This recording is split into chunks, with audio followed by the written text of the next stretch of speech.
Close Look is brought to you by Applewood Kia.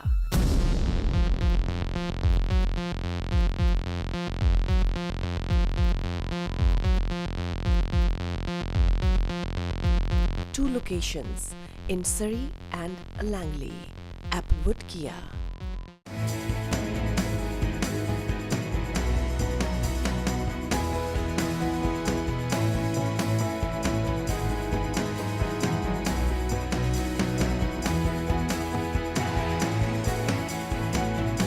Brighton College.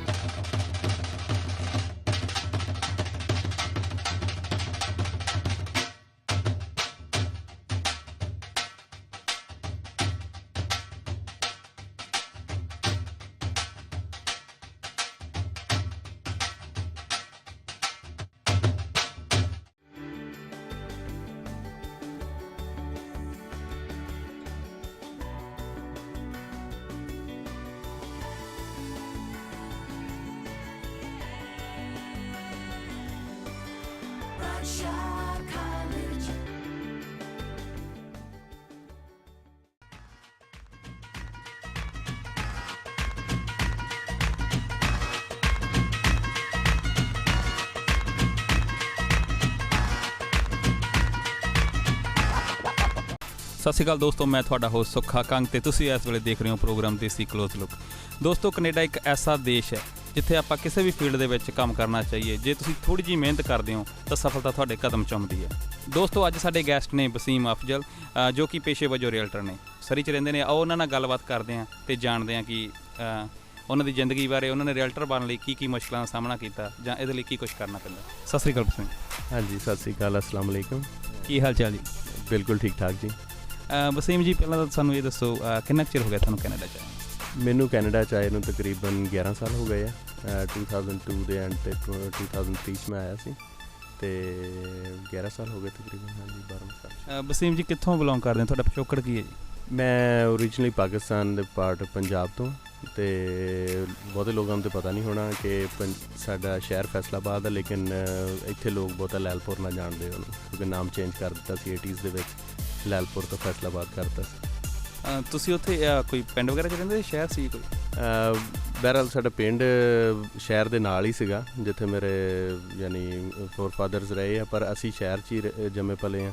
ਅਤੇ ਸ਼ਹਿਰ ਦੇ ਵਿੱਚ ਜਿਸ ਤਰ੍ਹਾਂ ਸਕੂਲ ਵੀ ਉੱਥੇ ਗਏ, ਕਾਲਜ ਫਿਰ ਮੈਂ ਲਾਹੌਰ ਗਿਆ ਸੀ ਗਵਰਨਮੈਂਟ ਕਾਲਜ, ਅਤੇ ਉਸ ਤੋਂ ਬਾਅਦ ਫੈਸਲਾਬਾਦ ਯੂਨੀਵਰਸਿਟੀ ਐਗਰੀਕਲਚਰ ਤੋਂ ਮੈਂ MSc ਕੀਤੀ ਸੀ, ਐਗਰੀਕਲਚਰਲ ਇਕਨੋਮਿਕਸ ਦੇ ਵਿੱਚ। ਕਿਸ ਬੇਸ 'ਤੇ ਵਸੀਮ ਸਾਹਿਬ ਤੁਸੀਂ ਕੈਨੇਡਾ 'ਚ ਆਏ? ਮੈਂ MSc ਦੀ ਬੇਸ 'ਤੇ MSc ਐਗਰੀਕਲਚਰ ਕੀਤੀ ਸੀ, ਉਹਦੀ ਬੇਸ 'ਤੇ। ਉਦੋਂ ਫਿਰ ਸ਼ਾਦੀ ਵਗੈਰਾ ਹੋ ਚੁੱਕੀ ਸੀ ਜਦੋਂ ਤੁਸੀਂ ਇੰਡੀਆ ਹੁੰਦੇ ਸੀ, ਜਾਂ ਹਲੇ ਸਟੱਡੀ ਵੀ ਕਰਦੇ ਹੁੰਦੇ ਸੀ? ਨਹੀਂ, ਸ਼ਾਦੀ ਮੇਰੀ ਹੋਈ ਸੀ। ਹਾਂਜੀ। ਅਤੇ ਕਿੱਦਾਂ ਤੁਹਾਡਾ ਸਬੱਬ ਬਣਿਆ ਇੱਥੇ ਆਉਣ ਦਾ? ਕੀ ਰੀਜ਼ਨ ਰਿਹਾ ਇੱਥੇ ਆਉਣ ਦਾ? ਤੁਸੀਂ ਕਿਉਂ ਚੂਜ਼ ਕੀਤਾ ਕੈਨੇਡਾ ਨੂੰ? 2001 ਤੋਂ ਬਾਅਦ ਇਮੀਗ੍ਰੇਸ਼ਨ ਕਾਫੀ ਸੌਫਟ ਸੀ ਕੈਨੇਡਾ ਦੀ, ਔਰ ਇਹਨਾਂ ਨੇ ਚਾਂਸਿਸ ਦਿੱਤਾ ਪ੍ਰੋਫੈਸ਼ਨਲਸ ਨੂੰ ਕਿ ਆ ਸਕਣ ਇੱਥੇ, ਉਸ ਕੈਟੇਗਰੀ 'ਚ ਫਾਲ ਕਰਦੇ ਸੀ, ਅਤੇ ਕੈਨੇਡਾ ਵੀ ਕੀਤੀ। ਦੂਸਰਾ, ਵੈਦਰ ਵਾਈਜ਼ ਆਪਣਾ ਵੈਨਕੂਵਰ ਜਿਹੜਾ ਬੈਸਟ ਆ, ਅਤੇ ਪਤਾ ਸੀਗਾ ਇਹਦਾ, ਅਤੇ ਫਿਰ ਇੱਥੇ ਆ ਗਏ। ਜਦੋਂ ਤੁਸੀਂ ਸ਼ੁਰੂ 'ਚ ਇੱਥੇ ਕੈਨੇਡਾ ਦੇ ਵਿੱਚ ਆਏ, ਕੁਛ ਔਖਾ ਵੀ ਲੱਗਿਆ ਜਾਂ ਕੋਈ ਰਿਸ਼ਤੇਦਾਰ ਸੀ ਜਿਨ੍ਹਾਂ ਨੇ ਤੁਹਾਡੀ ਕੋਈ ਹੈਲਪ ਕੀਤੀ ਹੋਵੇ, ਜਾਂ ਆ ਕੇ ਮਨ ਜਾ ਮਰ ਗਿਆ ਸੀ ਯਾਰ ਵਸੀਮ ਕਿੱਥੇ ਆ ਗਿਆ, ਪਾਕਿਸਤਾਨ 'ਚ ਤਾਂ ਮੌਜਾਂ ਹੀ ਮੌਜਾਂ ਸੀ? ਦੇਖੋ, ਜਦੋਂ ਤੁਸੀਂ ਇੱਕ ਜਗ੍ਹਾ ਤੋਂ ਦੂਸਰੀ ਜਗ੍ਹਾ ਮੂਵ ਹੁੰਦੇ, ਪਰੇਸ਼ਾਨੀ ਤਾਂ ਆਉਂਦੀ ਹੈ। It's not an easy moving across 7 seas, right. ਸਾਡੇ ਇੱਥੇ ਕਮਿਊਨਿਟੀ ਸੀਗੀ, ਡਾਇਰੈਕਟ ਰਿਸ਼ਤੇਦਾਰ ਤਾਂ ਨਹੀਂ ਸੀ, ਪਰ ਉਹਨਾਂ ਨੇ ਕਾਫੀ ਹੈਲਪ ਕੀਤਾ। ਆਈ ਸ਼ੁੱਡ ਸੇ ਕਿ am still grateful to God and them, ਕਿ ਸਾਡੇ ਕਮਿਊਨਿਟੀ ਮੈਂਬਰਸ ਨੇ ਕਾਫੀ ਹੈਲਪ ਕੀਤੀ, ਔਰ ਮੈਂ ਆਪ ਵੀ ਮੈਨੂੰ ਹਰ I remember every person who help me through my journey. Wasim Sahib, ਜਦੋਂ ਤੁਸੀਂ ਕੈਨੇਡਾ ਆਏ, ਪਾਕਿਸਤਾਨ ਛੱਡਿਆ, ਸਾਰੀ ਫੈਮਿਲੀ ਤੁਹਾਡੀ ਨਾਲ ਆ ਗਈ ਸੀ ਜਾਂ ਕੋਈ ਪਿੱਛੇ ਰਹਿ ਗਿਆ ਸੀ? ਨਹੀਂ, ਮੈਂ ਆਪਣੀ ਫੈਮਿਲੀ, ਮੇਰੀ ਸਿਰਫ ਇਮੀਡੀਏਟ ਫੈਮਿਲੀ ਇੱਥੇ ਹੈ, ਮੇਰੀ ਵਾਈਫ ਅਤੇ ਮੇਰੇ ਬੱਚੇ, ਬਾਕੀ ਮੋਸਟਲੀ ਮੇਰੇ ਰਿਲੇਟਿਵਸ ਪਾਕਿਸਤਾਨੀ ਹੈ। ਹਾਂਜੀ। ਦਿਲ ਛੇਤੀ ਲੱਗ ਗਿਆ ਸੀ ਵਸੀਮ ਸਾਹਿਬ ਇੱਥੇ ਆ ਕੇ? ਜਿੱਦਾਂ ਤੁਸੀਂ ਦੱਸਿਆ ਵੀ 7 ਸਮੁੰਦਰ ਛੱਡ ਕੇ ਆਉਣਾ ਸੌਖਾ ਨਹੀਂ ਹੁੰਦਾ, ਪਾਰ ਕਰਕੇ ਤੁਸੀਂ ਆਏ ਹੋ, ਦੇਸ਼ ਛੱਡਿਆ, ਮਿੱਟੀ ਛੱਡੀ ਆ ਜੀ, ਸੌਖਾ ਲੱਗ ਗਿਆ ਸੀ ਇੱਥੇ? ਨਹੀਂ, ਸੌਖਾ ਜੀ ਨਹੀਂ ਲੱਗਦਾ, ਮਤਲਬ ਇਟਸ ਡਿਫੀਕਲਟ, ਪਰ ਇੱਕ ਜਿਹੜੀ ਬਹੁਤ ਖੂਬਸੂਰਤੀ ਸਰੀ ਦੀ ਸੀਗੀ, ਕਿ ਲੋਕ ਇੱਥੇ ਉਹੀ ਲੈਂਗੁਏਜ ਬੋਲਦੇ ਸੀ ਜਿਹੜੇ ਮੇਰੇ ਪਿੰਡ 'ਚ ਲੋਕ ਬੋਲਦੇ ਸੀ। ਯਾਨੀ ਕਿ ਤੁਹਾਨੂੰ ਮਹਿਸੂਸ ਨਹੀਂ ਹੋਇਆ ਕਿ ਤੁਸੀਂ ਸਰੀ ਦੇ ਵਿੱਚੋਂ ਕੈਨੇਡਾ 'ਚੋਂ ਜਾਂ ਪਾਕਿਸਤਾਨ ਪਿੰਡ 'ਚੋਂ ਜਾਂ ਸ਼ਹਿਰ 'ਚੋਂ? ਹਾਂਜੀ, ਨਹੀਂ, ਉਸ ਸੈਂਸ 'ਚ ਨਹੀਂ ਹੋਇਆ ਕਿ ਲੋਕ ਕਾਫੀ ਇੱਥੇ ਐਕਸੈਪਟਿੰਗ ਆ ਅਤੇ ਹੈਲਪਫੁਲ ਆ, ਜਿਹਦੀ ਵਜ੍ਹਾ ਨਾਲ ਮਤਲਬ ਲੇਕਿਨ ਉਦਾਸੀ ਤਾਂ ਡੈਫੀਨੇਟਲੀ ਹੁੰਦੀ ਹੈ ਤੁਹਾਨੂੰ। ਵਸੀਮ ਸਾਹਿਬ, ਅੱਜ ਤੁਸੀਂ ਕੈਨੇਡਾ ਪਹੁੰਚ ਗਏ ਜਦੋਂ, ਤੁਹਾਡਾ ਉਦੋਂ ਆਉਂਦੇ ਹੀ ਕੀ ਗੋਲ ਸੀ? ਤੁਸੀਂ ਪਹਿਲਾਂ ਸਟੱਡੀ ਵਗੈਰਾ ਪੂਰੀ ਕਰਨੀ ਚਾਹੀਦੀ ਜਾਂ ਕਿਤੇ ਕੰਮ 'ਤੇ ਲੱਗੇ ਸੀ? ਦੇਖੋ, ਆਉਂਦਿਆਂ ਤੇ ਫਸਟ ਤੁਸੀਂ ਆਪਣੀ ਬ੍ਰੈਡ ਐਂਡ ਬਟਰ ਦੇ ਚੱਕਰ 'ਚ ਪੈ ਜਾਂਦੇ ਆ, ਸਪੈਸ਼ਲੀ ਜਦੋਂ ਤੁਹਾਡੀ ਫੈਮਿਲੀ ਹੋਵੇ। It's difficult to go back to education. ਮੇਰਾ I mean there is a lot of guidance that is required to new immigrants. ਜਦੋਂ ਤੁਸੀਂ ਆਉਂਦੇ ਆ, ਜਿਹੜੀ ਕਮਿਊਨਿਟੀ ਤੁਸੀਂ ਆਉਂਦੇ ਆ, ਜਿੱਦਾਂ ਬੰਦੇ ਤੁਹਾਨੂੰ ਉਹ ਗਾਈਡ ਕਰਦੇ, ਤੁਸੀਂ ਉਹ ਕੁਝ ਕਰਨ ਲੱਗ ਪੈਂਦੇ ਆ। ਪਰ ਮੇਰਾ ਖਿਆਲ ਆ ਕਿ ਨਵੇਂ ਇਮੀਗ੍ਰੈਂਟਸ ਨੂੰ ਆਉਂਦਿਆਂ ਪਹਿਲੇ ਆਪਣੀ ਐਜੂਕੇਸ਼ਨ ਵੱਲ ਤਵੱਜੋ ਦੇਣੀ ਚਾਹੀਦੀ ਆ, ਫਿਰ ਕਿਸੇ ਹੋਰ ਸ਼ਾਇਦ ਕੰਮ ਵੱਲ ਪੈਣਾ ਚਾਹੀਦਾ। ਤੁਸੀਂ ਪਹਿਲਾਂ ਫਿਰ ਕੀ ਕੀਤਾ ਸੀ ਆਉਂਦਿਆਂ ਨੂੰ? ਮੈਂ ਆਉਂਦਿਆਂ ਜਿਸ ਤਰ੍ਹਾਂ ਜੋਬ ਮਿਲ ਗਈ ਸੀ ਮੈਨੂੰ ਇੱਕ ਕਾਲ ਸੈਂਟਰ ਦੇ ਵਿੱਚ, ਅਤੇ ਮੈਂ ਉੱਥੇ ਜੋਬ ਸਟਾਰਟ ਕਰ ਲਈ ਸੀ। ਹਾਂਜੀ। ਵਸੀਮ ਸਾਹਿਬ, ਮੋਸਟਲੀ ਹੁੰਦਾ ਕਿ ਜਦੋਂ ਆਪਾਂ ਆਪਣੇ ਦੇਸ਼ 'ਚ ਹੁੰਦੇ ਹਾਂ, ਤੁਹਾਡਾ ਪਤਾ ਨਹੀਂ ਤਜਰਬਾ ਕਿਹੋ ਜਿਹਾ ਰਿਹਾ ਉੱਦਾਂ। ਮੋਸਟਲੀ ਲੋਕਾਂ ਨਾਲ ਜਦੋਂ ਮੈਂ ਗੱਲ ਕਰਦਾ ਉਹ ਇਹੀ ਕਹਿੰਦੇ ਕਿ ਉੱਥੇ ਅਸੀਂ ਫ੍ਰੀ ਹੁੰਦੇ ਸੀ, ਮੌਜਾਂ ਕਰਦੇ ਹੁੰਦੇ ਸੀ, ਸਿਰਫ ਕਹਿ ਲਓ ਵੀ ਫਾਦਰ ਦੀ ਕਮਾਈ ਦੇ ਨਾਲ ਹੀ ਚੱਲਦੇ ਸੀ। ਇੱਥੇ ਆ ਕੇ ਜਦੋਂ ਤੁਸੀਂ ਕੰਮ ਕਰਨ ਲੱਗੇ, ਜਿੱਦਾਂ ਕਾਲ ਸੈਂਟਰ 'ਚ ਤੁਸੀਂ ਕੰਮ ਕਰਦੇ ਸੀ, ਪਹਿਲੀ ਪੇ ਚੱਕ ਮਿਲੀ ਜਦੋਂ ਤੁਹਾਨੂੰ, ਉਦੋਂ ਫਿਰ ਕਿਹੋ ਜਿਹਾ ਮਹਿਸੂਸ ਹੋ ਰਿਹਾ ਸੀ ਦਿਲ ਨੂੰ ਕਿ ਵਸੀਮ ਨੇ ਅੱਜ ਯਾਰ ਆਪਣੀ ਕਮਾਈ ਕੀਤੀ, ਜਾਂ ਕਿੱਦਾਂ ਧਰਤੀ 'ਤੇ ਪੈਰ ਲੱਗ ਰਹੇ ਸੀ ਕਿ ਨਹੀਂ? ਇਹ ਥੋੜ੍ਹਾ ਜਿਹਾ ਇਹ ਸੀਗਾ ਮੇਰਾ ਬੈਕਗਰਾਊਂਡ ਕਿ ਮੈਂ ਉੱਥੋਂ ਵੀ ਕਿਉਂਕਿ ਜੋਬ ਕਰ ਰਿਹਾ ਸੀ, ਜ਼ਿਆਦਾ ਦੇਰ ਤਾਂ ਨਹੀਂ ਸੀ ਹੋਈ ਮੈਨੂੰ, ਸਾਲ 2 ਸਾਲ ਹੀ ਹੋਏ ਸੀ, ਲੇਕਿਨ ਮੈਂ ਕੁਆਇਟ ਇੰਡੀਪੈਂਡੈਂਟ ਸੀ। ਲੇਕਿਨ ਡੈਫੀਨੇਟਲੀ ਇੱਕ ਉਹ ਯਾਨੀ ਤੁਹਾਨੂੰ ਮੋਰਗੇਜ ਦੀ ਔਰ ਕਾਰ ਪੇਮੈਂਟਸ ਦੀ ਇਸ ਤਰ੍ਹਾਂ ਦੀ ਕੋਈ ਪਰੇਸ਼ਾਨੀ ਨਹੀਂ ਹੁੰਦੀ ਜਿਹਦੀ ਵਜ੍ਹਾ ਨਾਲ ਮਤਲਬ ਤੁਸੀਂ ਫ੍ਰੀ ਹੁੰਦੇ ਹੋ ਮੈਂਟਲੀ। ਇੱਥੇ ਆ ਕੇ ਜਦੋਂ ਤੁਹਾਨੂੰ ਰੈਂਟਸ ਔਰ ਦੂਸਰਾ car payments and all the stuff ਜਦੋਂ ਤੁਸੀਂ ਪੈ ਜਾਂਦੇ ਆ, ਅਤੇ ਇੱਕ ਬਰਡਨ 'ਤੇ ਹੁੰਦਾ ਸਪੈਸ਼ਲੀ ਸਕਰੈਚ ਤੋਂ ਸਟਾਰਟ ਕਰਨ ਦਾ। ਔਰ ਬਹੁਤ ਸਾਰੇ ਮੈਂ ਹੁਣ ਵੀ ਦੇਖਦਾ ਕਿ ਨਵੇਂ ਇਮੀਗ੍ਰੈਂਟਸ ਨੂੰ ਕਾਫੀ ਪਰੇਸ਼ਾਨੀਆਂ ਹੁੰਦੀਆਂ, ਜਿਹਦੀ ਸਾਨੂੰ ਹੈਲਪ ਕਰਨੀ ਚਾਹੀਦੀ ਉਹਨਾਂ ਨੂੰ। ਵਸੀਮ ਸਾਹਿਬ, ਤੁਸੀਂ ਇੱਕ ਰੀਅਲਟਰ ਹੋ, ਤੁਸੀਂ ਇਹਦੇ ਲਈ ਕੀ ਕੁਛ ਕੀਤਾ ਰੀਅਲਟਰ ਬਣਨ ਦੇ ਲਈ, ਜਾਂ ਕੀ ਕੁਛ ਕਰਨਾ ਪੈਂਦਾ ਬਿਫੋਰ ਕਿ ਤੁਹਾਨੂੰ ਕੋਈ ਐਸੀ ਫੀਲਡ ਮਿਲੇ ਜਿਹਦੇ ਵਿੱਚ ਤੁਸੀਂ ਆਪਣੀ ਲਾਈਫ ਟਾਈਮ ਗੁਜ਼ਾਰ ਸਕੋ? ਉਹ ਤੋਂ ਪਹਿਲੇ ਲੋਕ ਬਹੁਤ ਸਾਰੇ ਐਕਸਪੈਰੀਮੈਂਟਸ ਕਰਦੇ ਆ। ਸੇਮ ਇਸੇ ਤਰ੍ਹਾਂ ਹੀ ਮੈਂ ਆਈਵ ਬਿਨ through so many experiments, like started a job, ਉਸ ਤੋਂ ਬਾਅਦ ਰੀਟੇਲ ਬਿਜ਼ਨਸ 'ਚ ਗਿਆ, ਕੈਬ ਚਲਾਈ, and then I went back for a few course ਕੀਤੇ, ਉਸ ਤੋਂ ਬਾਅਦ ਰੀਅਲ ਅਸਟੇਟ ਦਾ ਕੀਤਾ। ਪਰ ਇਹ ਗੱਲ ਆ ਕਿ ਆਈ ਫਾਈਂਡ ਆਊਟ ਕਿ this is where I want spend my rest of my career life. ਜਿੱਦਾਂ ਕਿਉਂਕਿ ਕਹਿੰਦੇ ਆ ਜਿਸ ਕੰਮ ਦਾ ਤੁਸੀਂ ਸ਼ੌਕ ਨਾ ਕਰੋ ਉਹ ਕੰਮ ਤੁਹਾਨੂੰ ਕਰਨਾ ਚਾਹੀਦਾ ਵਾ, ਕਿ that's what is meant for you. ਅਤੇ ਇਸ ਤਰ੍ਹਾਂ ਕਿ ਇਸ ਕੰਮ ਦਾ ਜਦੋਂ ਦਾ ਮੈਂ ਰੀਅਲ ਅਸਟੇਟ 'ਚ ਆਇਆ ਵਾਂ ਤਕਰੀਬਨ 2009 ਤੋਂ, ਮਾਰਕੀਟ ਕਾਫੀ ਸਲੋ ਸੀ, ਰਿਸੈਸ਼ਨ ਚੱਲ ਰਿਹਾ ਸੀ, ਔਰ ਲੋਕੀ ਪੁਰਾਣੇ ਰੀਅਲ ਅਸਟੇਟ ਏਜੰਟਸ ਜਿਹੜੇ ਸੀ ਉਹ ਛੱਡ ਕੇ ਜਾ ਰਹੇ ਸੀ ਮਾਰਕੀਟ। ਔਰ ਸਮ ਪੀਪਲ ਲਾਫਡ ਐਟ ਮੀ ਕਿ why you starting real estate, people are already quitting this profession. ਪਰ ਜਿਹੜਾ ਪੈਸ਼ਨ ਆ, ਕਮਿਟਮੈਂਟ ਆ, ਇਹ ਤੁਹਾਨੂੰ ਅੱਗੇ ਵਧਣ 'ਚ ਹੈਲਪ ਕਰਦਾ ਵਾ। ਅਤੇ I took it as a challenge, and I'm quite successful looking back at 5 years in real estate. It's been a successful journey. Wasim Sahib, ਜਦੋਂ ਤੁਸੀਂ ਦੱਸਿਆ ਤੁਸੀਂ ਪਾਕਿਸਤਾਨ 'ਚ ਵੀ ਜੋਬ ਕਰਦੇ ਹੁੰਦੇ ਸੀ, ਜਿਹੜੀ ਜੋਬ ਤੁਸੀਂ ਉੱਥੇ ਕਰਦੇ ਸੀ, ਇੱਥੇ ਉਹਦੇ ਨਾਲ ਕੋਈ ਹੈਲਪ ਤੁਹਾਨੂੰ ਹੋਈ? ਐਕਸਪੀਰੀਅੰਸ ਤੁਹਾਡਾ ਸੀ ਸਾਲ ਦਾ ਜਾਂ 2 ਸਾਲਾਂ ਦਾ, ਉਸ ਐਕਸਪੀਰੀਅੰਸ ਦਾ ਤੁਸੀਂ ਫਾਇਦਾ ਚੁੱਕਿਆ ਇੱਥੇ? ਮੈਂ ਕਹਿੰਦਾ ਜੋਬ ਨਾਲੋਂ ਜ਼ਿਆਦਾ, ਪਾਕਿਸਤਾਨ ਦੀ ਜੋਬ ਨਾਲੋਂ ਜ਼ਿਆਦਾ ਮੈਨੂੰ ਮੇਰੀ ਐਜੂਕੇਸ਼ਨ ਨੇ ਹੈਲਪ ਕੀਤਾ। ਕਿ ਜਦੋਂ ਮੈਂ ਇੱਥੇ ਲੈਂਡ ਕੀਤਾ ਮੈਨੂੰ ਇੰਗਲਿਸ਼ ਸਮਝਣ 'ਚ ਜਾਂ ਬੋਲਣ 'ਚ ਥੋੜ੍ਹੀ ਬਹੁਤ ਡਿਫੀਕਲਟੀ ਸੀ, but I never had a problem understanding people what they want to say, and I always conveyed my message very well. ਪਰ ਜਿਹੜਾ ਮੈਂ ਕਹਿੰਦਾ ਜਿਹੜਾ ਨਾ education more helpful than experience. Wasim Sahib, ਸਾਨੂੰ ਇਹ ਦੱਸੋ, ਜਿੱਦਾਂ ਤੁਸੀਂ ਇੱਕ ਰੀਅਲਟਰ ਹੋ, ਇਹ ਬੇਸਿਕਲੀ ਕੀ ਕੰਮ ਹੁੰਦਾ ਜਿਹੜਾ ਰੀਅਲ ਸਟੇਟ ਹੁੰਦਾ ਹੈ, ਉਹਦਾ ਬੇਸਿਕਲੀ ਕੀ ਕੰਮ ਹੁੰਦਾ? Real estate agent basically I should say realtor, ਉਹਦੀ ਵਜ੍ਹਾ ਇਹ ਹੈ ਕਿ it's a profession where you help people find their dream homes, where they want spend their life, want live there, raise their family, they want cherish their life there. ਅਤੇ ਮਤਲਬ ਅਸੀਂ ਲੋਕਾਂ ਨੂੰ ਹੈਲਪ ਕਰਦੇ ਹਾਂ ਕਿ ਉਹ ਆਪਣੇ ਲਈ, ਜੇ ਕੋਈ ਇਨਵੈਸਟਰ ਆ ਉਹਨੂੰ ਉਹ ਆਪਣੀ ਇਨਵੈਸਟਮੈਂਟ ਕਰਕੇ ਆਪਣੀ ਮਨੀ ਨੂੰ ਗਰੋ ਕਰ ਸਕੇ, ਜੇ ਕਿਸੇ ਬੰਦੇ ਨੇ ਰਹਿਣ ਲਈ ਘਰ ਲੈਣਾ ਵਾ ਤੇ ਉਹ ਆਪਣਾ ਘਰ ਲੈ ਕੇ ਉਹਦੇ ਵਿੱਚ ਆਪਣੀ ਫੈਮਿਲੀ ਰੇਜ਼ ਕਰ ਸਕੇ, ਆਪਣੀ ਜਿੱਦਾਂ ਉਹ ਰਹਿਣਾ ਚਾਹੁੰਦਾ ਉੱਦਾਂ ਰਹਿ ਸਕੇ। ਵਸੀਮ ਸਾਹਿਬ, ਅੱਜ ਕੱਲ੍ਹ ਮਾਰਕੀਟ ਦੇ ਵਿੱਚ ਕੀ ਹੋ ਰਿਹਾ? ਆਪਾਂ ਇੱਥੇ ਸਰੀ ਵੈਨਕੂਵਰ ਦੇ ਏਰੀਆ 'ਚ ਰਹਿ ਰਹੇ ਹਾਂ, ਕਿੱਦਾਂ ਦੀ ਹਲਚਲ ਹੋ ਰਹੀ ਹੈ ਮਾਰਕੀਟ ਦੇ ਵਿੱਚ? ਦੇਖੋ, ਮਾਰਕੀਟ ਜਿਹੜੀ ਲੇਟ ਸਪਰਿੰਗ ਮਾਰਕੀਟ ਤੇ early summer market has been very good. ਮੈਂ ਅੱਜ ਹੀ ਦੇਖ ਰਿਹਾ ਸੀ ਸਟੈਟਸ ਆਫਿਸ 'ਚ ਆਪਣੇ ਮੋਰਨਿੰਗ 'ਚ ਕਿ ਜੁਲਾਈ 2013 ਤੋਂ ਤਕਰੀਬਨ 25% ਹਾਊਸਿਸ ਮੋਰ ਸੈੱਲ ਹੋਏ ਆ 2014 ਦੇ ਵਿੱਚ। ਮੇਰਾ ਕੱਲ ਕੋਈ 292 ਘਰ ਪਿਛਲੇ ਸਾਲ ਹੁਣ ਤੱਕ ਜੁਲਾਈ 'ਚ ਸੈੱਲ ਹੋਏ ਸੀ, ਹੁਣ 400 ਹੋਏ ਫਰੇਜ਼ਰ ਵੈਲੀ। ਕੱਲੀ ਫਰੇਜ਼ਰ ਵੈਲੀ ਮਤਲਬ ਆਪਣੇ ਸਰੀ ਏਰੀਏ 'ਚ ਜਾਂ ਕੱਲੀ ਫਰੇਜ਼ਰ ਵੈਲੀ, ਜਿਹਨੂੰ ਸਾਡਾ ਬੋਰਡ ਫਰੇਜ਼ਰ ਵੈਲੀ, ਸਰੀ ਤੇ ਲੈਂਗਲੀ ਦੇ ਨਾਲ ਡੀਲ ਕਰਦਾ ਵਾ, ਮੈਬਟਸਫੋਰਡ ਤੇ ਫਰੇਜ਼ਰ ਵੈਲੀ ਦੇ ਵਿੱਚ। ਤੇ ਹਾਲੇ 10-11 ਦਿਨ ਲੰਘੇ ਆ ਤੇ ਇਸੇ ਤਰ੍ਹਾਂ ਹੀ ਮਾਰਕੀਟ ਜਿਹੜੀ ਆ ਉਹ ਪਿਛਲੇ ਸਾਲਾਂ ਨਾਲੋਂ ਮੱਚ ਬੈਟਰ, ਬਲਕਿ ਸਾਡਾ ਜੂਨ ਜਿਹੜਾ ਸੀ ਉਹ ਹਾਈਐਸਟ ਐਵਰ ਜੂਨ ਗਿਆ ਸੀਗਾ। ਤੇ ਸੇਲਸ ਵਾਈਜ਼ ਤੇ ਪ੍ਰਾਈਸਿਸ ਵੀ ਕਾਫੀ ਇੰਪਰੂਵ ਹੋ ਰਹੀਆਂ ਵਾ, ਸੇਲਸ ਵੀ ਵਧੀ ਹੋਈ ਆ ਤੇ ਮਾਰਕੀਟ ਇਜ਼ ਗੁੱਡ। ਵਸੀਮ ਸਾਹਿਬ, ਜਿੱਦਾਂ ਨਵੇਂ ਇਮੀਗ੍ਰੈਂਟਸ ਆਉਂਦੇ ਨੇ, ਹਰੇਕ ਦਾ ਸੁਪਨਾ ਹੁੰਦਾ ਆਪਣਾ ਇੱਥੇ ਘਰ ਹੋਵੇ, ਤੁਹਾਡਾ ਵੀ ਸੁਪਨਾ ਹੋਏਗਾ। ਕਿੰਨੇ ਕੁ ਖੁਸ਼ ਸੀ ਜਦੋਂ ਤੁਸੀਂ ਆਪਣਾ ਘਰ ਬਣਾਇਆ? ਦੇਖੋ, ਘਰ ਜਿਹੜਾ ਵਾ ਉਹ ਹਰ ਇੱਕ ਦਾ ਡਰੀਮ ਆ।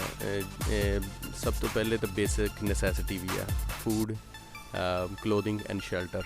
ਯੂਜ਼ਲੀ ਆਪਾਂ ਸਮਝ ਵੀ ਲੈਂਦੇ ਹਾਂ ਕਿ ਜਿਹੜੇ ਬੰਦੇ ਕੋਲ ਘਰ ਆ ਉਹ ਸਫਲ ਹੋ ਗਿਆ, ਸਕਸੈਸ ਹੈ। ਵੈਲ, ਸਕਸੈਸ ਜਿਹੜੀ ਆ ਉਹ ਤੁਹਾਡੇ ਫਾਈਨੈਂਸ਼ੀਅਲ ਡਿਸੀਜਨਸ 'ਤੇ ਬੇਸ ਕਰਦੀ ਆ। ਸਭ ਤੋਂ ਪਹਿਲੇ ਸਾਨੂੰ ਆਪਣੇ ਬਜਟ ਦੇਖਣਾ ਚਾਹੀਦਾ ਵਾ। ਵੈਲ, ਹੋਮ ਬਾਇਰ ਜਿਹੜਾ ਵਾ ਉਹਦੇ ਲਈ ਸਭ ਤੋਂ ਵੱਡਾ ਜਿਹੜੀ ਮੇਰੀ ਸੁਜੈਸ਼ਨ ਆ ਕਿ ਬਜਾਏ ਉਹ ਇਹ ਦੇਖਣ ਕਿ ਅਸੀਂ ਕੀ ਚਾਹੁੰਦੇ ਆ, ਇਹ ਦੇਖਣ ਕਿ ਕੀ ਅਸੀਂ ਅਫੋਰਡ ਕਰਦੇ ਹਾਂ। ਜੇ ਅਸੀਂ ਆਪਣਾ ਬਜਟ ਦੇਖ ਕੇ ਤੁਰੀਏ ਔਰ ਉਸ ਏਰੀਆ ਜਾਂ ਨੇਬਰਹੁੱਡ ਦੇਖੀਏ ਜਿੱਥੇ ਅਸੀਂ ਰਹਿਣਾ ਚਾਹੁੰਦੇ ਹਾਂ, ਅਤੇ ਸਾਡੀ ਜਿਹੜੀ ਮਤਲਬ ਖਵਾਹਿਸ਼ ਜਾਂ ਸਾਡਾ ਡਰੀਮ ਆ ਘਰ ਵਾਲਾ, ਉਹ ਛੇਤੀ ਪੂਰਾ ਹੋ ਜਾਂਦਾ ਵਾ। ਜਦੋਂ ਤੁਸੀਂ ਡਿਫਰੈਂਟ ਨੇਬਰਹੁੱਡਸ ਦੇ ਵਿੱਚ ਡਿਫਰੈਂਟ ਪ੍ਰਾਈਸ ਰੇਂਜਸ ਦੇ ਵਿੱਚ ਘਰ ਦੇਖਦੇ ਰਹਿੰਦੇ ਆ ਅਤੇ ਤੁਹਾਡਾ ਇੱਕ ਜਿਹੜਾ standard for your house set ਹੋ ਜਾਂਦਾ, ਉਹ ਫਿਰ ਤੁਹਾਡੇ ਬਜਟ ਦੇ ਵਿੱਚ ਨਹੀਂ ਆਉਂਦਾ, ਜਿਹਦੇ ਲਈ ਲੋਕਾਂ ਨੂੰ ਘਰ ਲੱਭਦਿਆਂ ਬਹੁਤ ਪਰੇਸ਼ਾਨੀ ਹੁੰਦੀ ਹੈ। ਅਤੇ ਮੇਰਾ ਜਿਹੜੇ ਬੰਦੇ ਘਰ ਮਤਲਬ ਲੈਣਾ ਚਾਹੁੰਦੇ, ਉਹਨਾਂ ਨੂੰ ਇੱਕੋ ਹੀ ਸਲਾਹ ਵਾ ਕਿ ਸਭ ਤੋਂ ਪਹਿਲੇ ਆਪਣਾ ਬਜਟ ਦੇਖੋ ਅਤੇ ਫਿਰ ਜਿਹੜੀ ਏਰੀਏ 'ਚ ਤੁਸੀਂ ਦੇਖਣਾ ਚਾਹੁੰਦੇ ਹੋ ਉਹਦੇ ਵਿੱਚ ਉਸ ਪ੍ਰਾਈਸ ਰੇਂਜ ਘਰ ਦੇਖੋ। ਵਸੀਮ ਸਾਹਿਬ, ਕਈ ਇਹੋ ਜਿਹੇ ਲੋਕ ਵੀ ਜਾਂ ਕਲਾਇੰਟ ਤੁਹਾਡੇ ਕੋਲ ਆਉਂਦੇ ਆ ਜਿਹੜੇ ਕਹਿੰਦੇ ਆ, ਓਕੇ ਵਸੀਮ ਜੀ, ਸਾਨੂੰ ਨਹੀਂ ਪਤਾ ਅਸੀਂ ਘਰ ਕਿੱਥੇ ਲੈਣਾ, ਤੁਸੀਂ ਸੁਜੈਸਟ ਕਰੋ। ਫਿਰ ਤੁਸੀਂ ਇੱਦਾਂ ਕੁਛ ਕਰਦੇ ਹੋ? ਹਾਂਜੀ, ਕਿਉਂਕਿ ਸਾਡੀ ਸਭ ਤੋਂ ਜ਼ਿਆਦਾ ਅਸੀਂ ਦੇਖੀਦਾ ਵਾ ਕਿ ਫੈਮਿਲੀ ਦੀਆਂ ਜ਼ਰੂਰਤਾਂ ਕੀ ਆ। ਜੇ ਉਹਨਾਂ ਦੇ ਬੱਚੇ ਸਕੂਲ ਜਾਣ ਵਾਲੇ ਆ ਜਾਂ ਉਹਨਾਂ ਨੇ ਜੌਬ 'ਤੇ ਜਾਣਾ ਵਾ ਅਤੇ ਉਹਨਾਂ ਨੂੰ ਉੱਥੋਂ ਅਗਰ ਕਿਸੇ ਕੋਲ ਕਾਰ ਨਹੀਂ ਹੈਗੀ ਤਾਂ ਉਹਨਾਂ ਨੂੰ ਟਰਾਂਸਪੋਰਟ ਚਾਹੀਦੀ ਆ, ਉਹਨਾਂ ਨੇ ਸਕਾਈ ਟ੍ਰੇਨ ਲੈਣੀ ਹੈ, ਵੈਨਕੂਵਰ ਜਾਣਾ ਅਤੇ ਉਹ ਸਕਾਈ ਟ੍ਰੇਨ ਦੇ ਲਾਗੇ ਹੋਵੇ। ਜੇ ਕਈ ਬੰਦੇ ਆ ਉਹਨਾਂ ਦਾ ਲਾਈਫ ਸਟਾਈਲ ਇੱਦਾਂ ਹੁੰਦਾ ਕਿ ਰਿਟਾਇਰਮੈਂਟ ਵਾਲਾ ਵਾ ਅਤੇ ਉਹਨਾਂ ਨੂੰ ਕਿਸੇ ਐਸੇ ਏਰੀਏ ਜਿੱਥੇ ਜ਼ਿਆਦਾ ਬਿਜ਼ੀ ਨਾ ਹੋਵੇ, ਜਾਂ ਕਿਸੇ ਨੂੰ ਸ਼ਾਪਿੰਗ ਲਈ ਲਾਗੇ ਸ਼ਾਪਿੰਗ ਮਾਲ ਚਾਹੀਦਾ ਹੁੰਦਾ, ਅਤੇ ਉਹ ਸਾਰੀਆਂ ਚੀਜ਼ਾਂ ਅਸੀਂ ਸਭ ਤੋਂ ਪਹਿਲੇ ਦੇਖਦੇ ਹਾਂ ਕਿ ਬੰਦੇ ਜਿਹੜੇ ਉਹਨਾਂ ਦੀਆਂ ਜ਼ਰੂਰਤਾਂ ਕੀ ਆ। ਕਿਉਂਕਿ ਡਰੀਮਸ ਤਾਂ ਸਾਡੇ ਬਹੁਤ ਹਾਈ ਹੁੰਦੇ ਆ, ਪਰ ਜ਼ਰੂਰਤਾਂ ਪੂਰੀਆਂ ਕਰਨਾ ਜਿਹੜਾ ਉਹ ਪਹਿਲੇ ਜ਼ਰੂਰੀ ਆ। ਬਾਅਦ 'ਚ ਅਸੀਂ ਆਪਣੀ ਵਾਂਟਸ ਲਈ ਜਾਈਦਾ ਵਾ ਕਿ ਉਸ ਤੋਂ ਬਾਅਦ ਜੇ ਸਾਡੇ ਬਜਟ 'ਚ ਆਵੇ ਤਾਂ ਅਸੀਂ ਫਿਰ ਬਾਕੀ ਚੀਜ਼ਾਂ ਦੇਖੀ ਦੀਆਂ। ਬੇਸਿਕਲੀ ਵਸੀਮ ਸਾਹਿਬ, ਤੁਹਾਡੀਆਂ ਗੱਲਾਂ ਤੋਂ ਲੱਗਦਾ ਤੁਸੀਂ ਆਪਦੇ ਜੋ ਵੀ ਤੁਹਾਡਾ ਕੰਮ ਆ ਐਜ਼ ਏ ਰੀਅਲਟਰ ਪੂਰਾ ਇਮਾਨਦਾਰੀ ਨਾਲ ਕਰਦੇ ਹੋ, ਲੋਕਾਂ ਦੇ ਪੈਸੇ ਬਚਾਉਣ ਦੀ ਵੀ ਕੋਸ਼ਿਸ਼ ਪੂਰੀ ਰਹਿੰਦੀ ਤੁਹਾਡੀ? ਦੇਖੋ ਜੀ, ਸਾਡਾ ਮਕਸਦ ਇਹੀ ਹੁੰਦਾ ਵਾ ਕਿ ਸਭ ਤੋਂ ਜ਼ਿਆਦਾ ਜਿਹੜਾ ਬੈਸਟ ਇੰਟਰਸਟ ਆਫ ਸਾਡਾ ਕਲਾਇੰਟ ਮੱਦੇ ਨਜ਼ਰ ਰਵੇ, ਹੈ ਨਾ, ਕਿ ਅਸੀਂ ਆਪਣੇ ਜਿਹੜਾ ਕਲਾਇੰਟ ਆ ਉਹਦੇ ਇੰਟਰਸਟ ਨੂੰ ਅੱਗੇ ਰੱਖੀਦਾ ਵਾ। ਜਦੋਂ ਅਸੀਂ ਕਿਤੇ ਵੀ ਕਿਸੇ ਘਰ 'ਤੇ ਆਫਰ ਲਿਖਦੀ ਆ ਅਤੇ ਅਸੀਂ ਪਹਿਲੇ ਦੇਖੀਦਾ ਕਿ ਇਸ ਏਰੀਏ ਦੇ ਵਿੱਚ ਕਿੰਨੇ ਦੇ ਘਰ ਵਿਕੇ ਆ, ਹੈ ਨਾ, ਅਤੇ ਇਹਦੀ ਬੇਸ ਦੇ ਉੱਤੇ ਉਹ ਆਫਰ ਲਿਖੀਦੀ ਆ। ਅਤੇ ਸੈਲਰ ਲਈ ਜਦੋਂ ਕੰਮ ਕਰੀਦਾ ਉਦੋਂ ਸਾਡੀ ਟਰਾਈ ਇਹ ਹੁੰਦੀ ਆ ਕਿ ਉਹਨੂੰ ਵੱਧ ਤੋਂ ਵੱਧ ਪੈਸੇ ਦਵਾਏ ਜਾਣ ਅਤੇ ਉਹਦੇ ਘਰ ਨੂੰ ਪ੍ਰੋਪਰਲੀ ਮਾਰਕੀਟ ਕੀਤਾ ਜਾਵੇ, ਔਨਲਾਈਨ ਜਾਇਆ ਜਾਵੇ ਜਾਂ ਨਿਊਜ਼ਪੇਪਰਾਂ 'ਚ ਦਿੱਤਾ ਜਾਵੇ, ਜਿੱਥੇ ਵੀ ਜਿੰਨਾ ਕੰਪੀਟੀਸ਼ਨ ਬਾਇਰ ਵੱਲੋਂ ਹੋਏਗਾ ਉਨੇ ਜ਼ਿਆਦਾ ਉਹਨੂੰ ਵੱਧ ਪੈਸੇ ਮਿਲਣਗੇ। ਬੇਸਿਕਲੀ ਜਦੋਂ ਲੋਕੀ ਤੁਹਾਡੇ ਕੋਲ ਆਉਂਦੇ ਜਾਂ ਤੁਸੀਂ ਲੋਕਾਂ ਕੋਲ ਜਾਂਦੇ, ਅਸਲ 'ਚ ਕੀ ਕਹਾਣੀ ਹੁੰਦੀ ਇਹਦੀ? ਦੇਖੋ ਜੀ, ਦੋਨੋਂ ਚੀਜ਼ਾਂ ਹੁੰਦੀਆਂ ਵਾ। ਅਸੀਂ ਵੀ ਲੋਕਾਂ ਨੂੰ ਅਪਰੋਚ ਕਰਦੇ ਹਾਂ, ਜਿਹਨੂੰ ਪ੍ਰੋਸਪੈਕਟਿੰਗ ਕਹਿੰਦੇ ਆ, ਔਰ ਡਿਫਰੈਂਟ ਵੇਜ਼ ਆਫ ਪ੍ਰੋਸਪੈਕਟਿੰਗ। ਸਾਡੇ ਪਾਸਟ ਕਲਾਇੰਟ ਸਾਨੂੰ ਰੈਫਰਲਸ ਵੀ ਭੇਜਦੇ, ਜਿਹੜੇ ਬੰਦੇ ਸਾਡੇ ਨਾਲ ਖੁਸ਼ ਆ ਅਤੇ ਉਹ ਸਾਨੂੰ ਰੈਫਰ ਕਰਦੇ ਆਪਣੇ ਫਰੈਂਡਸ ਐਂਡ ਫੈਮਿਲੀ ਨੂੰ ਕਿ ਅਸੀਂ ਇਹਨਾਂ ਨਾਲ ਕੰਮ ਕੀਤਾ, ਸਾਨੂੰ ਬਹੁਤ ਖੁਸ਼ੀ ਹੋਈ ਇਹਨਾਂ ਦੇ ਨਾਲ ਕੰਮ ਕਰਕੇ, ਅਤੇ ਤੁਸੀਂ ਮਤਲਬ ਇਹਨਾਂ ਨੂੰ ਹੈਲਪ ਕਰਨ ਦੇ ਘਰ ਲੱਭਣ 'ਚ ਜਾਂ ਘਰ ਵੇਚਣ 'ਚ। ਤੇ ਦੂਸਰਾ ਇਹ ਹੈ ਕਿ ਅਸੀਂ ਆਪ ਵੀ ਅਪਰੋਚ ਕਰੀਦਾ ਵਾ ਜਦੋਂ ਕੋਈ ਘਰ ਲਿਸਟ ਕਰੀਦਾ, ਤੇ ਆਲੇ ਦੁਆਲੇ ਨੇਬਰਹੁੱਡ ਦੇ ਵਿੱਚ ਜਾ ਕੇ ਸਾਰੇ ਲੋਕਾਂ ਨੂੰ ਦੱਸੀਦਾ ਵੀ ਅਸੀਂ ਇੱਥੇ ਘਰ ਲਿਸਟ ਕੀਤਾ ਵਾ, ਜਾਂ ਜਦੋਂ ਕੋਈ ਵੇਚ ਲਈਏ ਉਦੋਂ ਵੀ ਦੱਸੀਦਾ ਜਾ ਕੇ ਵੀ ਇੱਥੇ ਘਰ ਵੇਚਦੇ ਆ, ਫਿਰ ਉੱਥੋਂ ਸਾਨੂੰ ਅੱਗੇ ਤੋਂ ਅੱਗੇ ਕਲਾਇੰਟ ਲੱਗ ਜਾਂਦੇ ਆ। ਤੁਸੀਂ ਲੋਕਾਂ ਦੇ ਵਿੱਚ ਵਿਚਰਦੇ ਹੋ, ਤੁਸੀਂ ਦੱਸਿਆ ਤੁਸੀਂ ਆਪ ਹੀ ਅਪਰੋਚ ਕਰਦੇ ਹੋ ਜਾਂ ਲੋਕ ਤੁਹਾਨੂੰ ਆਣ ਕੇ ਮਿਲਦੇ ਆ। ਇੱਕ ਤਰ੍ਹਾਂ ਦਾ ਤੁਹਾਡਾ ਬੇਸਿਕਲੀ ਸਾਰੀ ਦਿਹਾੜੀ ਕੰਮ ਇਹੀ ਹੈ ਕਿ ਤੁਸੀਂ ਲੋਕਾਂ ਨੂੰ ਮਿਲਣਾ, ਡਿਫਰੈਂਟ ਤਰ੍ਹਾਂ ਦੇ ਲੋਕਾਂ ਨੂੰ ਮਿਲਣਾ, ਜਾਂ ਹੋਰ ਕਲਚਰ ਦੇ ਲੋਕਾਂ ਨੂੰ ਮਿਲਣਾ, ਜਾਂ ਬੇਸਿਕਲੀ ਆਪਣੀ ਕਮਿਊਨਿਟੀ ਨੂੰ ਮਿਲਣਾ। ਕਿੱਦਾਂ ਦੇ ਲੋਕਾਂ ਨਾਲ ਤੁਹਾਡਾ ਵਾਹ ਪੈਂਦਾ? ਕਿੱਦਾਂ ਦੇ ਲੋਕ, ਸਾਰੇ ਲੋਕ ਤੁਹਾਡੇ ਨਾਲ ਵਧੀਆ ਪੇਸ਼ ਆਉਂਦੇ, ਜਾਂ ਕਦੇ ਇੱਦਾਂ ਵੀ ਮਹਿਸੂਸ ਹੋਇਆ ਯਾਰ ਵਸੀਮ ਆ ਤਾਂ ਕੰਮ ਹੀ ਹੋਰ ਤਰ੍ਹਾਂ ਦਾ ਫੜ ਲਿਆ ਤੂੰ, ਲੋਕੀ ਹੋਰ ਤਰ੍ਹਾਂ ਬਿਹੇਵ ਕਰਨ ਦੇ? ਅੱਛਾ, ਇਹ ਬਹੁਤ ਵੱਡੀ ਇੱਕ ਮਿਥ ਆ ਕਿ ਸਾਡੇ ਲੋਕ ਜਿਹੜੇ ਉਹਨਾਂ ਨੂੰ ਅਪਰੋਚ ਕਰੋ ਅਤੇ ਉਹ ਚੰਗਾ ਬਿਹੇਵ ਨਹੀਂ ਕਰਦੇ। ਮੈਂ ਇੱਕ ਤਰ੍ਹਾਂ ਆਪਣੇ ਆਪ ਨੂੰ ਬਲੈਸਡ ਕਹੂੰਗਾ ਕਿ I can speak 3 languages. Punjabi ਮੇਰੀ ਫੋਰ ਫਾਦਰਸ ਦੀ ਲੈਂਗੁਏਜ ਆ, ਉਰਦੂ ਸਾਨੂੰ ਜਾਂ ਹਿੰਦੀ ਸਾਨੂੰ ਬੀਇੰਗ ਪਾਕਿਸਤਾਨੀ ਲੱਭੀ ਆ, ਅਤੇ ਇੰਗਲਿਸ਼ ਅਸੀਂ ਇੱਥੇ ਆ ਕੇ ਸਿੱਖ ਲਈ ਆ। ਅਤੇ ਮੈਂ ਆਲ ਡਿਫਰੈਂਟ ਕਮਿਊਨਿਟੀਜ਼ ਨਾਲ ਕੰਮ ਕਰਦਾ ਵਾਂ। ਪੰਜਾਬੀ ਕਲਾਇੰਟਸ ਦੇ ਨਾਲ ਪੰਜਾਬੀ ਬੋਲੀ ਦੀ ਹੈ, ਉਰਦੂ ਕਲਾਇੰਟਸ ਨਾਲ ਉਰਦੂ ਬੋਲੀ ਦੀ ਹੈ, ਇੰਗਲਿਸ਼ ਗੋਰੇ ਕਲਾਇੰਟ ਹੁਣ ਉਹਨਾਂ ਦੇ ਨਾਲ ਇੰਗਲਿਸ਼ 'ਚ ਗੱਲ ਕਰ ਲਈ ਦੀ। ਅਤੇ ਮੈਂ ਦੇਖਿਆ ਕਿ ਕਮਿਊਨਿਟੀਜ਼ ਇੱਥੇ ਬਹੁਤ ਓਪਨ ਆ। ਅਸੀਂ ਕਈ ਦਫਾ ਮਤਲਬ ਜਾਈਦਾ ਲੋਕਾਂ ਨੂੰ ਮਿਲਣ ਲਈ, ਅਤੇ ਬਹੁਤ ਵੈਲਕਮਿੰਗ ਲੋਕ ਆ, ਹੈ ਨਾ। ਕੋਈ ਤੁਹਾਡੇ ਨਾਲ ਮਿਸਬਿਹੇਵ ਨਹੀਂ ਕਰਦੇ, ਕੋਈ ਤੁਹਾਡੇ ਨਾਲ ਮਤਲਬ ਇਸ ਤਰ੍ਹਾਂ ਟਰੀਟ ਨਹੀਂ ਕਰਦੇ। ਦੇ ਐਕਚੁਅਲੀ ਰਿਕਗਨਾਈਜ਼ ਕਿ ਅਸੀਂ ਸਰਵਿਸ ਪ੍ਰੋਵਾਈਡਰਸ ਹਾਂ ਅਤੇ ਦੇ value R service. Wasim Sahib, ਜਦੋਂ ਤੁਸੀਂ ਇਸ ਪੇਸ਼ੇ ਦੇ ਵਿੱਚ ਆਏ, ਜਦੋਂ ਇਹ ਕੰਮ ਕਰਨਾ ਸ਼ੁਰੂ ਕੀਤਾ ਐਜ਼ ਏ ਰੀਅਲਟਰ ਤੁਸੀਂ ਆਏ, ਜਿੱਦਾਂ ਤੁਸੀਂ ਦੱਸਿਆ ਵੀ ਤੁਹਾਨੂੰ ਲੋਕਾਂ ਨੂੰ ਅਪਰੋਚ ਕਰਨੀ ਪੈਂਦੀ ਹੈ, ਉਦੋਂ ਸ਼ੁਰੂ ਦੇ ਵਿੱਚ ਕੁਛ ਇੱਦਾਂ ਹਿਚਕਚਾਹਟ ਜੀ ਨਹੀਂ ਹੁੰਦੀ ਸੀ ਯਾਰ ਵਸੀਮ ਲੋਕਾਂ ਨੂੰ ਜਾ ਕੇ ਮਿਲੇਗਾ, ਡੋਰ ਟੂ ਡੋਰ ਵੀ ਤੁਹਾਨੂੰ ਜਾਣਾ ਪੈਂਦਾ ਜਿੱਥੇ ਤੱਕ ਮੈਨੂੰ ਲੱਗਦਾ ਹੈ ਨਾ? ਕਦੇ ਇੱਦਾਂ ਦਾ ਫੀਲ ਨਹੀਂ ਹੋਇਆ ਯਾਰ ਨਹੀਂ ਯਾਰ ਆਹ ਤਾਂ ਕੰਮ ਮੇਰੇ ਵਾਲਾ ਲੱਗਦਾ ਨਹੀਂ ਐਵੇਂ ਲੋਕਾਂ ਨੂੰ ਜਾ ਕੇ ਦੱਸਣਾ ਪੈਂਦਾ ਵੀ ਮੈਂ ਰੀਅਲਟਰ ਹਾਂ, ਮੈਂ ਘਰ ਸੇਲ 'ਤੇ ਲਾਇਆ, ਜਾਂ ਤੁਸੀਂ ਜੇ ਘਰ ਵੇਚਣਾ ਮੈਨੂੰ ਮੇਰੇ ਨਾਲ ਕੰਟੈਕਟ ਕਰੋ? ਕੁਛ ਇੱਦਾਂ ਦਾ ਫੀਲ ਨਹੀਂ ਹੋਇਆ ਤੁਹਾਨੂੰ ਕਦੇ? ਦੇਖੋ, ਹਰ ਬੰਦੇ ਦੀ ਇੱਕ ਨੇਚਰ ਹੁੰਦੀ ਆ, ਔਰ ਹਰ ਬਿਜ਼ਨਸ ਹਰ ਬੰਦਾ ਨਹੀਂ ਕਰ ਸਕਦਾ। ਅਤੇ ਮਤਲਬ ਮੈਂ ਲੋਕਾਂ ਨੂੰ ਮਿਲ ਕੇ ਕਾਫੀ ਖੁਸ਼ ਹੁੰਦਾ ਹਾਂ, ਠੀਕ ਹੈ, ਔਰ ਮੈਂ ਦੇਖਿਆ ਕਿ ਲੋਕ ਵੀ ਮੈਨੂੰ ਮਿਲ ਕੇ ਖੁਸ਼ ਹੁੰਦੇ ਆ, ਅਤੇ ਇਸ ਲਈ ਮੈਨੂੰ ਤਾਂ ਕਦੀ ਇਸ ਕਿਸਮ ਦੀ ਪਰੇਸ਼ਾਨੀ ਨਹੀਂ ਹੋਈ ਕਿ ਮੈਂ ਕਿਸੇ ਨੂੰ ਮਿਲਦੇ ਹਾਂ ਪਰੇਸ਼ਾਨ ਹੋਵਾਂ।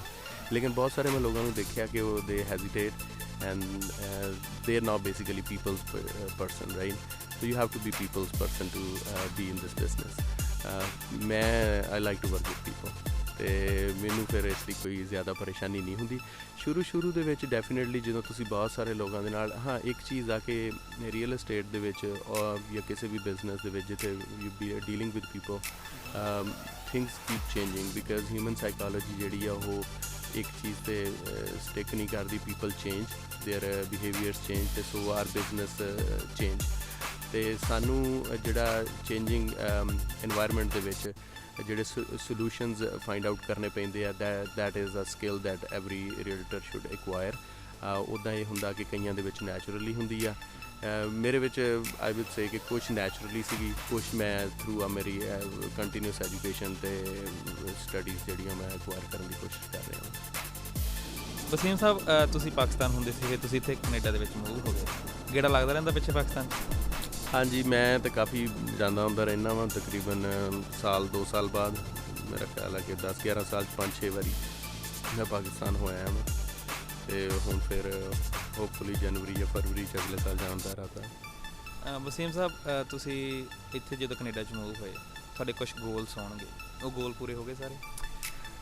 ਵੈਲ, ਗੋਲਸ ਡਿਪੈਂਡਸ ਕਿ ਵਾਟ ਗੋਲਸ ਯੂ ਸੈਟ। ਕੁਛ ਲੋਕਾਂ ਦੇ ਗੋਲ ਲੋ ਹੁੰਦੇ ਆ, ਮੇਰਾ ਗੋਲ ਆਲਵੇਜ਼ ਹਾਈ ਹੁੰਦਾ ਵਾ, ਇਸ ਲਈ ਉਹ ਇਸ ਹਾਰਡ ਟੂ ਅਚੀਵ।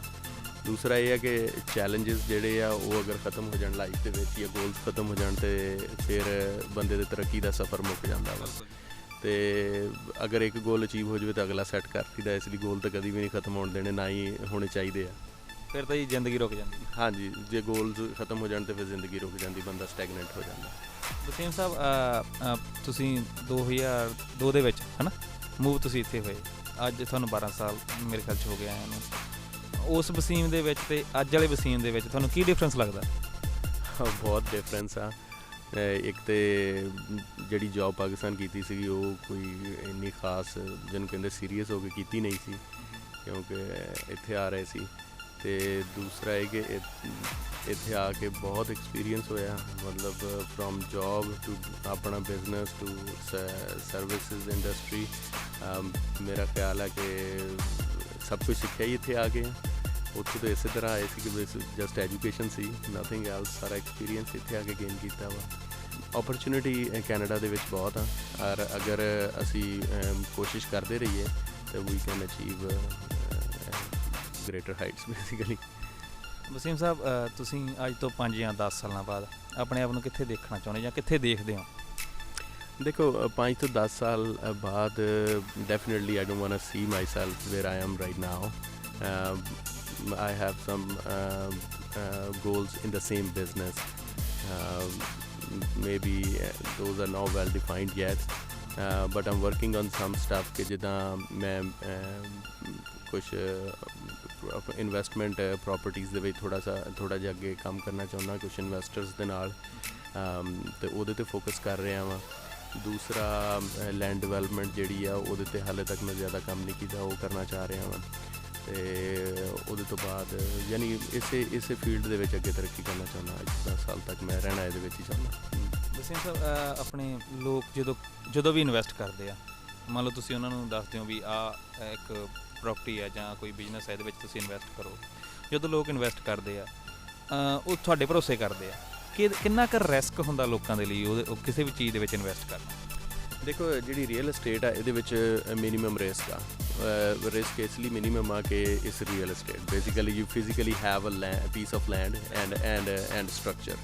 ਅਤੇ ਜਦੋਂ ਤੁਸੀਂ ਮਤਲਬ ਕੰਪੇਅਰ ਕਰੋ ਇਹਨੂੰ ਦੂਸਰੀ ਇਨਵੈਸਟਮੈਂਟਸ ਦੇ ਨਾਲ, ਜਿੱਦਾਂ ਤੁਸੀਂ ਸਟਾਕ ਮਾਰਕੀਟ 'ਚ ਇਨਵੈਸਟ ਕਰਦੇ ਆ ਜਾਂ ਤੁਸੀਂ ਫਾਈਨੈਂਸ਼ੀਅਲ ਇੰਡਸਟਰੀ 'ਚ, ਮੈਂ ਮਤਲਬ talk against any other investments, but real estate is safest investment somebody can hold. ਉਹਦੀ ਵਜ੍ਹਾ ਇਹ ਆ ਕਿ ਸਟਾਕਸ ਦੇ ਉੱਤੇ ਤੁਹਾਡਾ ਕੰਟਰੋਲ ਨਹੀਂ ਆ। ਆਪਣਾ ਫਾਈਨੈਂਸ਼ੀਅਲ ਇਨਵੈਸਟਮੈਂਟ ਜਿਹੜੀ ਉਹ ਹਰ ਬੰਦੇ ਦਾ ਕੰਮ ਨਹੀਂ ਹੈਗਾ, ਲੇਕਿਨ ਰੀਅਲ ਐਸਟੇਟ ਇੱਕ ਇਨਵੈਸਟਮੈਂਟ ਐਸੀ ਹੈ ਜਿਹੜੀ with a little bit of help from a realtor ਕੋਈ ਵੀ ਬੰਦਾ ਕਰ ਸਕਦਾ ਵਾ, ਔਰ ਪ੍ਰੂਵਨ ਆ anywhere in the world over the ਇੱਦਾਂ ਨਹੀਂ ਬਣਨਾ ਕਿ ਤੁਹਾਨੂੰ ਰਾਈਟ ਅਵੇ ਯਾਨੀ ਤੁਸੀਂ ਇੱਧਰੋਂ ਇਨਵੈਸਟ ਕਰੋ you made $100,000 right. It time taking process ਹੈ ਨਾ। ਅਤੇ ਜਿਹੜੇ ਇਹਦੇ ਵਿੱਚ ਇਨਵੈਸਟ ਕਰਦੇ ਆ ਉਹਨਾਂ ਦੀ ਐਕੁਇਟੀ ਬਣਦੀ ਆ, ਉਹਨਾਂ ਦੀ ਇਨਵੈਸਟਮੈਂਟ ਸੇਫ ਵੀ ਰਹਿੰਦੀ ਆ। ਔਰ ਦੂਸਰਾ ਇਹ ਕਿ ਸਾਡਾ ਬੈਂਕਿੰਗ ਸਿਸਟਮ ਵੀ ਕੈਨੇਡਾ ਦਾ ਕਾਫੀ ਜਿਹਨੂੰ ਕਹਿੰਦੇ ਆ ਸਟੇਬਲ ਆ, ਉਸ ਸੈਂਸ ਦੇ ਵਿੱਚ ਕਿ ਮੋਰਗੇਜਿਸ ਔਰ ਦੂਸਰੀ ਫਾਈਨੈਂਸਿੰਗ ਜਿਹੜੀ ਆ ਉਹ ਇੰਨੀ ਈਜ਼ੀ ਨਹੀਂ ਹੈਗੀ ਕਿ ਉਹਨਾਂ ਦੀ terms and condition coffee strict ਹੈ, ਜਿਹਦੀ ਵਜ੍ਹਾ ਨਾਲ ਮਾਰਕੀਟ ਸਟਰੋਂਗ ਰਹਿਣ ਦੇ ਕਾਫੀ ਚਾਂਸਿਸ ਹੈ। ਵਸੀਮ ਸਾਹਿਬ, ਬੇਸਿਕਲੀ ਆਪਾਂ ਕਹਿ ਸਕਦੇ ਹਾਂ ਮੰਨ ਲਓ ਕੋਈ ਵੀ ਇਨਵੈਸਟ ਕਰਨਾ ਚਾਹੁੰਦਾ, ਕਿਸੇ ਵੀ ਇਨਸਾਨ ਕੋਲ ਪੈਸਾ ਹੁੰਦਾ ਪਰ ਉਹਨੇ ਜਿੱਦਾਂ ਮਿਹਨਤ ਨਾਲ ਕਮਾਇਆ ਹੁੰਦਾ, ਉਹਨੂੰ ਪਤਾ ਨਹੀਂ ਹੁੰਦਾ ਵੀ ਕਿੱਦਾਂ ਮੈਂ ਇਨਵੈਸਟ ਕਰਨਾ, ਫਿਰ ਤੁਸੀਂ ਉਹਨਾਂ ਨੂੰ ਰਾਹ ਦੱਸਦੇ? ਇਨਵੈਸਟਮੈਂਟ ਜਿਹੜੀ ਆ ਉਹ ਬੇਸਿਕਲੀ ਪਹਿਲਾਂ ਕਰਦੇ ਤੁਹਾਡਾ ਕੋਈ ਇਨਵੈਸਟਮੈਂਟ ਨਹੀਂ ਹੁੰਦੀ ਕਿ ਜਿੱਦਾਂ ਤੁਸੀਂ ਪਹਿਲਾਂ ਕਰਦੇ ਜਿਹਦੇ ਵਿੱਚ ਰਹਿਣਾ ਵਾ ਉਹਨੂੰ ਐਜ਼ ਅ ਇਨਵੈਸਟਮੈਂਟ ਨਹੀਂ ਤੁਸੀਂ ਦੇਖ ਸਕਦੇ। ਹਾਂਜੀ, ਦੂਸਰਾ ਘਰ ਜਿਹੜਾ ਵਾ ਜਾਂ ਰੈਂਟਲ ਪ੍ਰੋਪਰਟੀ ਜਿਹੜੀ ਆ ਉਹ ਇਨਵੈਸਟਮੈਂਟ ਆ, ਜਾਂ ਅਗਰ ਕੋਈ ਤੁਸੀਂ ਲਾਟ ਲੈ ਕੇ ਉਹਨੂੰ ਕੰਸਟਰਕਸ਼ਨ ਕਰਦੇ ਹੋ ਉਹਦੇ 'ਤੇ ਉਹ ਇਨਵੈਸਟਮੈਂਟ ਆ। ਉਹਦੇ ਲਈ ਅਸੀਂ ਪੂਰੀ ਫਿਜ਼ੀਬਿਲਿਟੀ ਬਣਾਈ ਦੀ ਆ, ਉਹਦੀ ਕਾਸਟਸ ਕੱਢੀ ਦੀਆਂ, ਉਹਦੇ ਸੇਲ ਪ੍ਰਾਈਸ ਚੈੱਕ ਕਰੀ ਦੀ ਕਿ ਫੋਰਕਾਸਟ ਹੀ ਕਰੀ ਦੀ ਬੇਸਿਕਲੀ ਕਿ ਫਿਊਚਰ 'ਚ ਅਗਰ ਅਸੀਂ ਇੱਥੇ ਲਾਟ ਲੈ ਕੇ ਘਰ ਬਣਾਉਂਦੇ ਹਾਂ ਤਾਂ ਇਹਦੀ ਸੇਲ ਪ੍ਰਾਈਸ ਕੀ ਹੋਏਗੀ ਅਤੇ ਕਿੰਨਾ ਪ੍ਰੋਫਿਟ ਹੋਣ ਦੇ ਚਾਂਸਿਸ ਆ। ਅਤੇ ਇਹਦੇ ਵਿੱਚ ਜਿਹੜੀ ਸਭ ਤੋਂ ਜ਼ਰੂਰੀ ਸ਼ੈ ਵਾ ਉਹ ਇਹ ਆ ਕਿ ਤੁਸੀਂ ਜਦੋਂ ਵੀ ਕਿਸੇ ਦੇ ਨਾਲ ਇਨਵੈਸਟਮੈਂਟ ਦਾ 'ਚ ਹੈਲਪ ਕਰੋ ਉਹਨੂੰ ਪੂਰੀ ਇਨਫੋਰਮੇਸ਼ਨ ਪ੍ਰੋਵਾਈਡ ਕਰੋ, ਕਿਉਂਕਿ ਪੂਰੀ ਇਨਫੋਰਮੇਸ਼ਨ ਜਿਹੜੀ ਆ ਉਹਦੇ ਨਾਲ ਉਹਨੂੰ ਆਪਣਾ ਫੈਸਲਾ ਕਰਨ 'ਚ ਆਸਾਨੀ ਹੋ ਜਾਂਦੀ ਹੈ ਕਿ ਉਹ ਡਿਸੀਜਨ ਜਿਹੜਾ ਨਾ ਉਹ ਰਾਈਟ ਡਿਸੀਜਨ ਲੈ ਸਕਦਾ। ਜੇ ਤੁਸੀਂ ਇਨਫੋਰਮੇਸ਼ਨ ਪੂਰੀ ਨਹੀਂ ਦਿਓਗੇ ਫਿਰ ਉਹਦੇ ਨੁਕਸਾਨ ਹੋਣ ਦੇ ਚਾਂਸਸ ਹੁੰਦੇ ਆ ਕਿ ਕੱਲ੍ਹ ਨੂੰ ਮਾਰਕੀਟ ਜਿਹੜੀ ਆ ਉਹ ਜਾਂ ਕੱਲ੍ਹ ਨੂੰ ਜੋ ਤੁਸੀਂ ਫਿਜ਼ੀਬਿਲਿਟੀ ਬਣਾ ਕੇ ਦਿੱਤੀ ਆ ਉਹ ਨਾ ਪੂਰੀ ਹੋਵੇ ਅਤੇ ਉਹਦੇ ਨਾਲ ਉਹਨੂੰ ਲਾਸ ਹੋ ਜਾਵੇ ਅਤੇ definitely he won't like to work with you. ਸਹੀ ਗੱਲ ਹੈ ਜੀ। ਵਸੀਮ ਸਾਹਿਬ, ਜਿੱਦਾਂ ਹੁਣ ਨਵੇਂ ਇਮੀਗ੍ਰੈਂਟਸ ਆਉਂਦੇ ਆ ਜਾਂ ਕੋਈ ਵੀ ਕਈਆਂ ਨੂੰ ਆਇਆਂ ਨੂੰ ਚਿਰ ਹੋ ਗਿਆ ਪਰ ਘਰ ਉਹਨਾਂ ਨੇ ਪਹਿਲਾਂ ਲੈਣਾ ਹੁੰਦਾ, ਸੋ ਉਹਨਾਂ ਦੇ ਲਈ ਤੁਹਾਡਾ ਕੀ ਕਹਿਣਾ ਆ, ਕੀ ਕੁਛ ਉਹਨਾਂ ਨੂੰ ਦੇਖਣਾ ਚਾਹੀਦਾ, ਕਿਹੜੀਆਂ ਗੱਲਾਂ ਦਾ ਉਹਨਾਂ ਨੂੰ ਧਿਆਨ ਰੱਖਣਾ ਚਾਹੀਦਾ? ਹਾਂਜੀ, ਪਹਿਲਾ ਘਰ ਜਿਹੜਾ ਵਾ ਉਹ ਬੜਾ ਕ੍ਰਿਟੀਕਲ ਡਿਸੀਜਨ ਹੁੰਦਾ ਵਾ ਕਿਉਂਕਿ ਲੋਕਾਂ ਨੂੰ ਐਕਸਪੀਰੀਅੰਸ ਨਹੀਂ ਹੁੰਦਾ ਹੋਮ ਬਾਇੰਗ ਦਾ, ਔਰ ਇਹ ਬੜਾ ਮੁਸ਼ਕਿਲ ਫੈਸਲਾ ਹੁੰਦਾ because it's a lifetime decision. Probably one of the biggest decision after marriage is buying a house. ਅਤੇ ਉਹ ਲੋਕੀ ਉਹਦੇ ਲਈ ਨਰਵਸ ਵੀ ਹੁੰਦੇ ਆ, ਅਤੇ ਔਰ ਉਹਨਾਂ ਨੂੰ ਇਹ ਵੀ ਨਹੀਂ ਪਤਾ ਹੁੰਦਾ ਕਿ ਸਾਡੀ ਜਿਹੜੀ ਆ ਉਹ ਰਿਕੁਆਇਰਮੈਂਟਸ ਜਿਹੜੀਆਂ ਉਹ ਪੂਰੀਆਂ ਕਰਨ। ਵਸੀਮ ਸਾਹਿਬ, ਤੁਹਾਡਾ ਥੈਂਕਸ ਕਰਦੇ, ਤੁਸੀਂ ਬਹੁਤ ਵਧੀਆ ਜਾਣਕਾਰੀ ਸਾਨੂੰ ਦਿੱਤੀ, ਤੁਸੀਂ ਟਾਈਮ ਕੱਢਿਆ ਸਾਡੇ ਸ਼ੋਅ ਦੇ ਲਈ, ਅਸੀਂ ਤੁਹਾਡਾ ਥੈਂਕਸ ਕਰਦੇ ਹਾਂ ਅਤੇ ਦਿਲੋਂ ਦੁਆ ਕਰਦੇ ਹਾਂ ਕਿ ਜੋ ਤੁਹਾਡੇ ਗੋਲ ਨੇ ਆਉਣ ਵਾਲੇ ਸਮੇਂ 'ਚ ਤੁਸੀਂ ਅਚੀਵ ਕਰੋ ਅਤੇ ਰੱਬ ਤੁਹਾਨੂੰ ਚੜ੍ਹਦੀ ਕਲਾ 'ਚ ਰੱਖੇ ਜੀ। ਥੈਂਕ ਯੂ ਸੋ ਮਚ ਜੀ, thank you so much. Close Look is brought to you by Applewood Kia.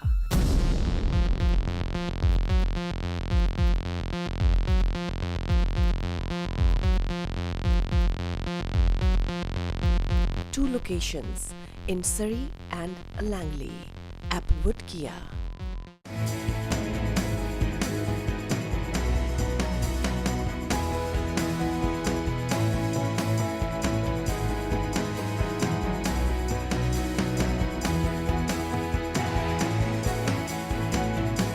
Brighton College.